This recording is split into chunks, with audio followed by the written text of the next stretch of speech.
എനിക്ക് ഉറങ്ങാൻ ഒരു കഥ പറഞ്ഞു തരാവോ? കഥയോ? ഓക്കെ, ശരി. ഒരിടത്തെ ഒരു വലിയൊരു കമ്പനിയുടെ മാനേജർ ഉണ്ടായിരുന്നു. വലിയ മാനേജർ പുതിയതായിട്ട് അവിടെ വന്ന് നല്ല ജോലിയൊക്കെ ആയി. അപ്പോൾ അവിടെ പുതിയൊരു കുറച്ച് അപ്പാർട്ട്മെന്റ് പണിയുന്നുണ്ടായിരുന്നു, വീട് പണിയുന്നുണ്ടായിരുന്നു. വലിയ വീട്, കുറച്ച് വീടുകളേ ഉള്ളൂ. വലിയ നല്ല ഫ്ലാറ്റായിരുന്നു. വലിയ ഫ്ലാറ്റ് മേടിച്ചു ഫാമിലിയായിട്ട് അവിടെ താമസിക്കുക. അപ്പം അവിടെ കുറച്ച് കള്ളന്മാര് 4 പേരുണ്ടായിരുന്നു. 4 കള്ളന്മാര് അവരെ ഇങ്ങനെ നോട്ട് ചെയ്തുകൊണ്ടിരിക്കുന്നുണ്ടായിരുന്നു. അപ്പൊ ഈ ആരും ഒത്തിരി ആൾ താമസമൊന്നും ഇല്ലാത്ത സ്ഥലമല്ലേ. അപ്പൊ കള്ളന്മാർക്ക് അങ്ങനത്തെ സ്ഥലങ്ങളാണ് അവർ കണ്ടു വെക്കുന്നത്. എളുപ്പം, അവർക്ക് മോട്ടിക്കാനൊക്കെ എളുപ്പമല്ലേ. അപ്പൊ അവര് രാത്രി വന്ന് വാച്ച് ചെയ്യാൻ തുടങ്ങി. അയാള് ഡ്യൂട്ടിയിൽ നിന്ന് വരുന്നത് എപ്പോഴാ, എങ്ങനെ ഉറങ്ങുന്നത്, എപ്പോഴാ കിടക്കുന്നത്, എപ്പോഴാ എണ്ണിക്കുന്നത്, അതെല്ലാം വാച്ച് ചെയ്യാൻ വേണ്ടി അവര് ഇങ്ങനെ അവിടെ ദൂരെ നിന്ന് കണ്ടുകൊണ്ടിരിക്കുവായിരുന്നു. അപ്പൊ അയാള് ഡ്യൂട്ടി കഴിഞ്ഞിട്ട് വീട്ടിൽ വരുമ്പം ഗേറ്റൊക്കെ തുറന്ന് അകത്ത് കയറി വീട്ടിലോട്ട് പോകാതെ ഡയറക്റ്റ് പുറകിൽ പോയി പുറകിലൊരു മരമുണ്ട്. ഇല്ല, മരത്തിന്റെ ചുവട്ടിൽ എന്തോ കുഴിച്ചിടുന്ന പോലെ, അങ്ങനെ മരത്തിന്റെ ചുവട്ടിൽ എന്തൊക്കെ ചെയ്യുന്നത് കാണാം. അപ്പൊ അവര് ദൂരെ നോക്കിയപ്പോ ആ മരത്തിന്റെ ചുവട്ടിൽ എന്തോ ചെയ്യുന്നു. അപ്പം കള്ളന്മാർക്ക് മനസ്സിലായി അയാളുള്ള എന്തേലും കോസ്റ്റ്ലി ഉള്ള സാധനമെല്ലാം അയാൾ വീട്ടിലല്ല വെക്കുന്നത്, മരത്തിന്റെ ചുവട്ടിലാണ്. അപ്പം നമ്മൾ അകത്ത് പോയിട്ട് കാര്യമൊന്നുമില്ല, അകത്തൊന്നും കാണത്തില്ല, എല്ലാം ഈ മരത്തിന്റെ ചുവട്ടിലാണ്. നമ്മുടെ പോലുള്ള കള്ളന്മാരിൽ നിന്ന് രക്ഷപ്പെടാൻ വേണ്ടിയുള്ള ഇതിലായിരിക്കും. അപ്പൊ അവര് അങ്ങനെ 2-3 ദിവസം അവർ വാച്ച് ചെയ്തു. 2-3 ദിവസം അയാള് ഡ്യൂട്ടിയിൽ നിന്ന് വരുന്നു, അവിടെ മരത്തിന്റെ ചുവട്ടിൽ പോകുന്നു, എന്തെങ്കിലും ഒക്കെ കുഴിച്ചിട്ട് എന്നിട്ട് തിരിച്ചു പോയിട്ട് രാവിലെ ആകുമ്പോൾ പിന്നെയും ഡ്യൂട്ടിക്ക് സമയമാകുമ്പോൾ പിന്നെ ഇറങ്ങി വരുന്നു, അതിന്റെ ചുവട്ടിൽ നിന്ന് പോയി ഏണ്ടൊക്കെ എടുത്ത് ബാഗ് വെച്ചിട്ട് പോകുന്നു. അപ്പൊ അവർ കൺഫേം ആയി എന്തേലും ഉണ്ട് അതിന്റെ മരത്തിന്റെ ചുവട്ടിൽ തന്നെ. പിന്നെ അയാള് പെരക്കകത്ത് പോയി കഴിഞ്ഞ് രാത്രി 2-3 മണി ആയപ്പോഴത്തേക്ക് അവര് വന്ന് അവിടെ എല്ലാം തപ്പി, അവിടെ ഒരു കുന്തം കിട്ടിയില്ല.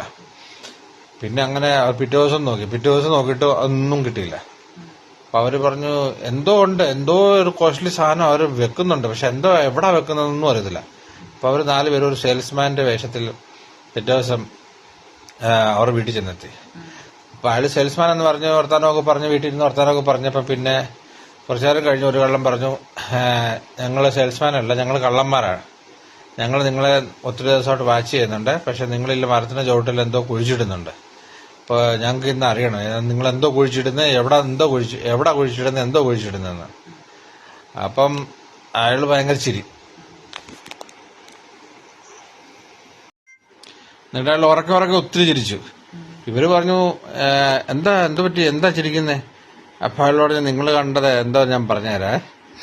ഞങ്ങളുടെ ഓഫീസിലെ ഒരുപാട് ടെൻഷൻ കൊണ്ടുണ്ട്.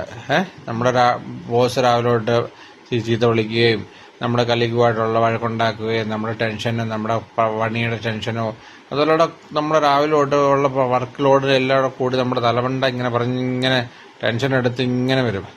നമ്മൾ വീട്ടിൽ വരും. ഞാൻ വീട്ടിൽ വരുമ്പം വീട്ടിൽ കയറാതെ മരത്തിന്റെ ചുവട്ടി വന്ന് ഞാൻ എന്റെ ബാഗ് തുറന്ന് ഞാനൊരു അസ്യൂം ചെയ്യുവാണ് എന്റെ ബാഗിലിരിക്കുന്ന ഉള്ള ടെൻഷൻ എല്ലാം ഞാൻ ഈ മരത്തിന്റെ മണ്ടക്കോട്ട് അങ്ങ് ചാർത്തുക. ഇല്ല മരത്തിന്റെ കമ്പയിലും എല്ലാം മരത്തിന്റെ ചുവട്ടിലും എല്ലാം ഒഴിച്ചുവിടുക. അപ്പൊ എനിക്ക് ആ കമ്പനിയിലെ ടെൻഷനൊന്നും വീട്ടിലോട്ട് കൊണ്ടുപോകണ്ട. എല്ലാ ടെൻഷനും എടുത്ത് ഞാൻ താഴെ മരത്തിന്റെ ചുവട്ടിൽ മൂടിയിട്ടിട്ട് സുഖമായിട്ട് കയറി പെരക്കകത്ത് പോവുക. ഇപ്പം നമ്മുടെ കമ്പനിയുടെ ഒരു ടെൻഷനും ഞാൻ പെരക്കകത്ത് കൊണ്ടുപോകാറില്ല. അത് കഴിഞ്ഞ് രാവിലെ ആവുമ്പം തിരിച്ച് പിന്നെയും ഡ്യൂട്ടിക്ക് പോകുമ്പം ഇല്ല ടെൻഷനിൽ എന്തെങ്കിലും നമുക്ക് കമ്പനിക്ക് വേണ്ടി ആവശ്യം ഉള്ള ടെൻഷനാണെങ്കിൽ ഇല്ല ടെൻഷൻ എടുത്ത് ബാഗിലിട്ടുണ്ട് അങ്ങ് പോകുന്ന പോലെ അങ്ങ് അസ്യൂം ചെയ്യുവാണ്. എന്നും എന്റെ റൊട്ടീൻ ഇത് തന്നെയാണ്. ഞാൻ എന്നും വരും, എന്റെ ടെൻഷൻ ഒഴിച്ചുവിടും. എന്റെ ടെൻഷൻ ഈ മരത്തിന്റെ അവിടെ വരെ ഉള്ളൂ. അത് കഴിഞ്ഞ് എന്റെ അകത്ത് പോയി എന്റെ വൈഫിനോടും എന്റെ കൊച്ചിനോടും ഈ ഒന്നും ടെൻഷനില്ല. അപ്പൊ അത് കേട്ട് അവർ രണ്ടോട് 4 പേരും കള്ളന്മാരെ തല തുണിച്ച് അവര് അങ്ങ് വീട്ടിൽ നിന്ന് ഇറങ്ങിപ്പോകും. ഇപ്പൊ ഇതിന്റെ ഒരു പാഠം എന്തുവാ? നമ്മുടെ എത്രമാത്രം നമ്മുടെ ഭർത്താക്കന്മാർക്കാ കൂടുതല് അവർ ഓഫീസിൽ ചെയ്യുന്ന അവരുടെ ഓഫീസിൽ പല പല ടെൻഷൻ, അവർക്ക് ഒരുപാട് ടെൻഷനുണ്ട്. അവരുടെ വർക്ക് ലോഡിന്റെയും നമ്മുടെ ബോസ് ചെയ്ത് വിളിക്കുകയും നമ്മുടെ കലിക്കുമായിട്ട് വഴക്കുണ്ടാക്കുകയും പല പല ഇതുണ്ട്. അവർ ഭയങ്കര ടെൻഷനാ. അപ്പോൾ അവരില്ല ടെൻഷൻ മിക്കവാറും ആൾക്കാർ വീട്ടിൽ കൊണ്ടുപോവുക. പിന്നെ വീട്ടിൽ കൊണ്ടുപോയി അവർ ഫ്രസ്ട്രേറ്റഡാ. അവരാരോട് ഈ ദേഷ്യം ആരോട് തീർക്കാനാ? അപ്പോൾ അവർ ഏറ്റവും എന്ന് പറഞ്ഞാൽ ഭാര്യ എന്തെങ്കിലും പറയുമ്പോൾ അവരെ ചീത്ത വിളിക്കുക. ഏറ്റവും കൂടുതൽ നമ്മൾ പിള്ളേരാ. ഇപ്പം നമുക്ക് ഫ്രസ്ട്രേഷൻ നമ്മുടെ എടുക്കാൻ വേണ്ടി ഏറ്റവും നല്ലത് നമ്മുടെ പിള്ളേരെയാ. നമ്മുടെ പിള്ളേരെ ഇട്ടങ്ങ് ചീത്ത വിളിക്കും. പാവം ഒന്നും ചുമ്മാ ചോദിച്ചാൽ മതി, നമ്മളെല്ലാം ടെൻഷൻ അവരെ ചീത്തയും വിളിക്കും. അപ്പോൾ അത് നമ്മുടെ ഫ്രസ്ട്രേഷൻ ഒന്ന് കുറയും. അതൊന്നും പാടില്ല. അതിനുവേണ്ടിയാണ് ഏറ്റവും ബെസ്റ്റ് അയാൾ ചെയ്യുന്നത്.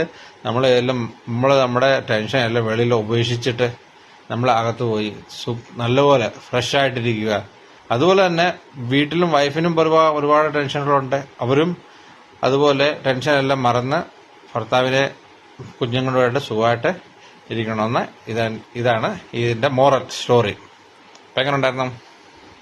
സൂപ്പർ. സൂപ്പറായിരുന്നു. ഉറക്കം പോയി. Thank you. Thank you.